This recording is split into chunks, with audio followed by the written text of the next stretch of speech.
Hello, everyone. We have decided to do a bit of a Well Talk extra on quite a serious subject that's very current right now. Uh, Marineland, Ontario, in Canada, have been threatening to euthanize 30 beluga whales who are in their care. So I wanted to bring this story because it's important. It's important. It's very current, and yeah, what we're gonna do is I'm gonna lay out the facts from what I've gone from, like, 8 or 9 different sources, so many sources, and then after we're gonna have a discussion and kind of share our own opinions on it. So let's just paint the story or the facts. So Marineland Canada have been forced to close due to financial issues, and this could come from lower turnout, mostly due to campaigns from NGOs trying to deter people from going to see captive whales and dolphins, which is a good thing. It also is hampered by a law that came into effect in Canada in 2019, which forbids the import, export, and breeding of whales and dolphins in captivity. Um, so they've got an issue now, Marineland, because now they've got 30 belugas that they don't know what to do with. They have tried to transfer the belugas to China, but this was blocked by the Canadian government on the grounds that the belugas would suffer the same mistreatment in China, if not worse, where they would be exploited for public entertainment. They would have to perform shows and things like that. Uh, this was also quoted to have been a sale. If this were to happen, this would be Marineland trying to sell them. So Marineland have already had to remortgage the land that they own. Uh, that being said, they are owned by someone who is very wealthy, so take that with a pinch of salt. So Marineland has then requested funds from the Canadian government, claiming that if they did not agree to this by Tuesday, the 7th of October, they would have to start euthanizing the belugas. And they were quoted as saying, if we do not receive a response by that date, we will have no choice but to presume that the answers to our inquiries are negative. In such an unfortunate scenario, we will inform all stakeholders and the public accordingly and proceed with actions that will be a direct consequence of the minister's decision. They talk about the minister's decision to not give them money because this is of their own making. It should not. Well, we'll come on to the opinions about that, but you could argue they should not come down to the government to have to bail them out for this. So the response, so this was deemed as inappropriate and it was denied.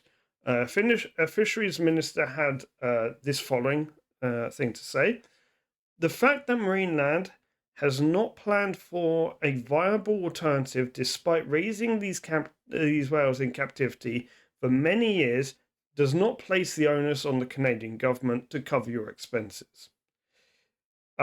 So this law came in 2019, where doing the maths, you have to assume that they probably had about 50 beluga whales at that point, because of the statistics I'm about to share with you.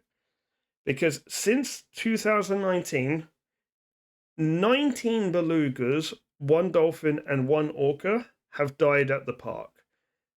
That is in a period of 6 years. The most recent being in August, I believe, this year. But there was also one that had to be euthanized at the start of the year as well. An Animal Welfare Services inspection in 2020 stated that all of the cetaceans at the park were under distress. There have been calls for the provincial government to seize control of the belugas until such a time that an ethical solution is found. Basically, making it so that Marineland cannot euthanize these belugas. The situation is pretty urgent right now because as I'm about to talk about in a bit, you might be wondering, can they can't kill these belugas, surely? Legally, they might actually have the possibility to do so legally. So one potential solution to this impasse would be a Nova Scotia-based sea sanctuary with the Whale Sanctuary Project, which is privately and donor-funded. This idea was also pitched as a solution to Marineland France's 2 orcas and 12 dolphins. I should also clarify, Marineland France and Marineland Canada do not have any affiliation with each other. They just happen to be called the same thing. However, the Whale Sanctuary Project still requires unanimous agreement from landowners. And Marineland's own report on the Whale Sanctuary Project was arguing water conditions. However, when you're publishing your own report, but you can't take credibility on a report that's been published by either party. It has to be something independent. So I'm not going to be taking that really seriously. That's you take that with a pinch of salt, because of course it's going to be swayed in a very biased way. So belugas are actually native to Canadian waters, and hundreds are seen in the summer months in Hudson Bay. However, I did think that maybe they could go here, but this location would not be viable for a sanctuary because it freezes over in winter. So one other alternative that has been pitched in the last few days is that a mayor from a Newfoundland town has sent a letter to the federal fisheries minister proposing a potential sea sanctuary in a natural cove off the coast of his town. There is currently a feasibility study underway, and the Atlantic Salmon Federation has reportedly offered to foot the bill for all the transportation costs, which is quite substantial. There are 30 beluga whales to transport, and Canada is not a small country. So the mayor has also said that would be very beneficial to tourism for his town, but also wishes to create a conservation zone with this sea sanctuary. However, he has said that he is prepared to build this sea sanctuary and take the belugas, even if a conservation zone is not put into effect. However, this is extremely recent. This is an extremely recent development as of recording this video. So far, we do not know the outcome of this. So you might be asking, can Marineland actually euthanize them? Can they legally do it? Unfortunately, yes, they can. Because in Canada, animals are treated as the owner's property, and euthanizing an animal can be done for any reason that the owner decides, as long as it does not cause suffering. Now, when they euthanize a beluga, it would be via injection, and there will most likely not be physical suffering from the beluga. However, there are 30 belugas there that have spent their entire lives together. Once this happens to one or two of them, they're gonna work out what's happening. These are intelligent creatures. They are gonna know what's happening, and as a result, we cannot even begin to comprehend the psychological, emotional suffering that this will inflict. So there's arguments that this, due to psychological and emotional suffering, that euthanizing just one of these would cause suffering among the rest. So we're gonna go into discussions about this with my co-host Geophys. So I think our discussion is gonna start by posing the question: should the Canadian state be paying the ongoing costs of these belugas, like Marineland is requesting? Yeah, I Because mean, at some point, feel like someone has to, pick up the slack if you're, if they're, if the other alternative is to euthanize them and you can't export them, you can't move them to another park. Like at some point, who's going to step in? If it's not an NGO, then the state. But it's because a, there have been calls for the Canadian government to actually just seize control of them. mhm, Uh, and maybe that should be something that's in these laws, because this is the same in France as well with the two orcas and 12 dolphins that we have here, where the decision is still in the hands of uh, people that quite clearly do not have these animals' best interests at heart. Because mhm. how have they got to this state? Like, you're telling me, like, you have the animal's best interests at heart when you've lost 19 belugas, a dolphin, and an orca in 6 years. Mhm. Like, I think maybe when they write these laws in, there should be a provision that the government does seize control once that date, the law date, passes. Um, but that might be difficult to enforce it. Like let's say America passes a law outlawing captive whales and dolphins. That would be a lot of whales and dolphins that Mhm. basically the Yeah, government then, and yeah, and the reality would be that, in usually in these kind of situations, anyone that's already operating gets grandfathered in. Now, there have been some situations like here in Florida, I don't remember how long it was ago, it was like 5 or 10 years ago, maybe 10 years ago, that we finally banned greyhound racing. So those racetracks, all closed down, yeah. but like, that's kind of the rarity, and also, like, shutting down a Greyhound racing track is a lot different from shutting down, a large, water Greyhounds park. greyhounds are way easier to rehome Mhm.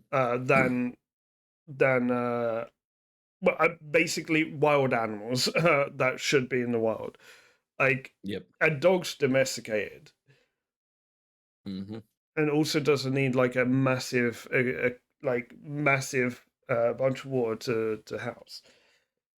But see, I want to make it clear, like on my views here. Like I am absolutely disgusted in Marineland Canada's attitude of, well, the government needs to bail us out, or we're going to just kill them all. Um, Mhm. Yeah. it's disgusting that, and I do not want to see them get their own way there. But there's one thing that needs to absolutely be key in this situation is that the welfare of the animal comes first, even if it means sucking up to the devil. Um, like it's a necessary. It's the less of two evils. Like you can Yeah. deal with the ramifications of that after, because I mean this to me personally, this feels like extortion. What they're Mhm. Oh, doing, certainly. like Yeah. it's like give me money or we'll do this. Like Mhm. I don't know how that's legal in the eyes of the law. Um, and yeah, so I think arguing blame does nothing for the belugas. You can argue blame after once the belugas are safe, which they are not at the moment. Um, So the other point that I had noted down that maybe might need a little bit of discussion is that so one of these options, which I personally I think this might actually be the best option at this point, is a Newfoundland sea sanctuary, because So with the Whale Sanctuary project, they have to rely on private landowners to give permission. If it's the mayor of a town, I believe they probably have more. They probably have more possibility to like to set things up. You know? Yeah, more resources, Yeah, and more authority. especially when there's Atlantic Salmon Federation. I don't know if that's a body or an NGO. I believe it's like a body or something. Um, Especially when they've got pretty deep pockets that they're willing to dip into to help Mhm, this get off the ground as well. But one thing that I made sure to mention in this script because it kind of among all the good that I was reading in the article about this, uh, there was one thing that kind of worried me a little bit.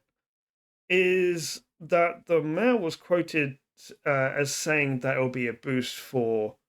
uh, it'll be a boost for tourism,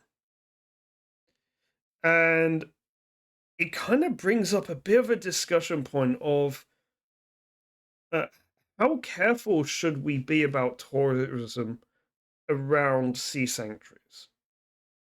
yeah, I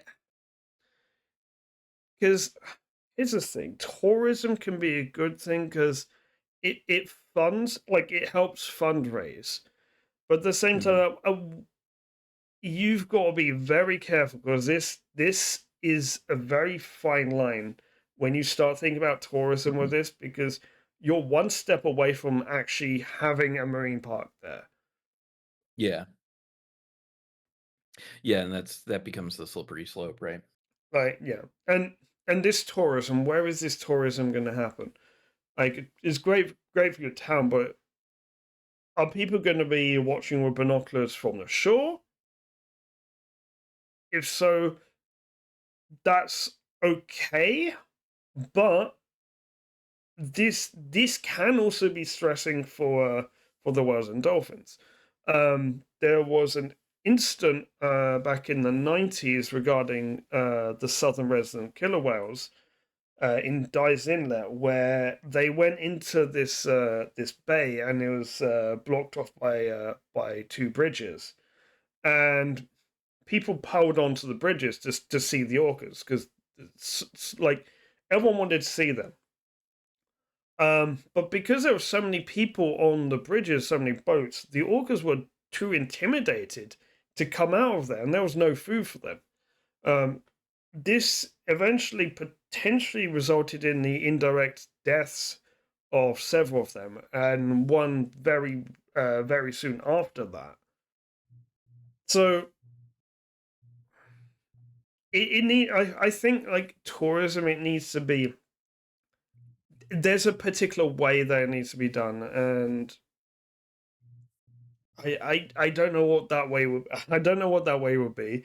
I think more study needs to be done on this. But the thing is, I think we're not really gonna know until we actually see one of these sea sanctuaries in action. Because as far as I'm aware, there's not been anything big on this kind of scale ever done before. Sea sanctuaries with orcas or with 30 belugas. I don't think that's ever Mhm. been done before. So yeah, and okay. So unless you've got anything else to add, I think Gio, that pretty well covers it. yeah. So yeah, if you're in Canada, do if you can like appeal to your government to take action, necessary action to safeguard these belugas. Um, and if you're anywhere else in the world, um, reminder we are raising money for WDC all of this month for an event called Orcatober, and this kind of very directly like ties into this kind of thing because this is a captivity horror story. What's happening at Marineland right now, and what we're doing for this month is raising money to prevent this being a problem in the future. Like, the goal is to make sure that the current generation of whales and dolphins are the last that will ever experience captivity. I'm gonna at the end of the video here, I'm gonna put on the left will be a link to our latest podcast episode, and on the right will be a link to some more information about October. So thanks everyone for watching.